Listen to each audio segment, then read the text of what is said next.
কুড়িগ্রামে অস্থিতিশীল মশলা জাতীয় পণ্যের বাজার, বিশেষ করে কাঁচামরিচ এবং রসুনের দাম বাড়তি। এর মধ্যে মরিচের দাম বাড়ছে লাফিয়ে, তবে সামান্য কমেছে আদার দাম। জেলা শহরের জিয়া বাজার থেকে আরও জানিয়েছেন মমিনুল ইসলাম মঞ্জু।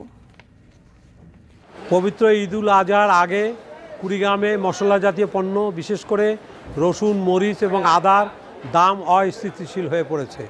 কোনো দিন কোনোটির দাম বাড়ছে, আবার কমছেও।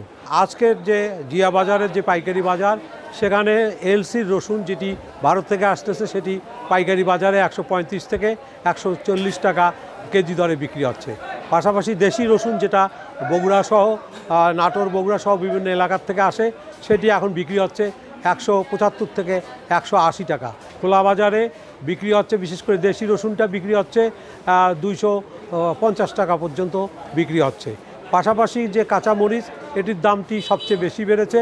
কিছুদিন আগেও যে কাঁচামরিচ 40 টাকায় নেমে এসেছিল, সেটি বাড়তে বাড়তে এখন 120 টাকা খোলা বাজারে বিক্রি হচ্ছে। আজকে এখানে অবশ্য পাইকারি বাজারে 80 থেকে 100 টাকা কেজি দরে বিক্রি হচ্ছে।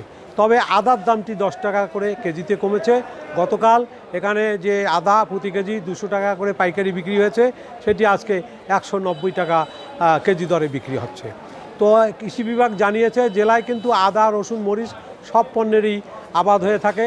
জেলায় 570 হেক্টর জমিতে আদা আবাদ হয়েছে, মরিচ আবাদ হয়েছে 1310 হেক্টর জমিতে, যেখানে 3275 মেট্রিক টন উৎপাদন হয়েছে, এটি শুকনো অবস্থায়। পাশাপাশি রসুন এখানে আবাদ হয়েছে 650 হেক্টর জমিতে এবং উৎপাদন হয়েছে প্রায় 4500 মেট্রিক টন। তো এই ছিল কুড়িগ্রামের রসুন, পেঁয়াজ আবাদ এবং বাজারের বর্তমান পরিস্থিতি।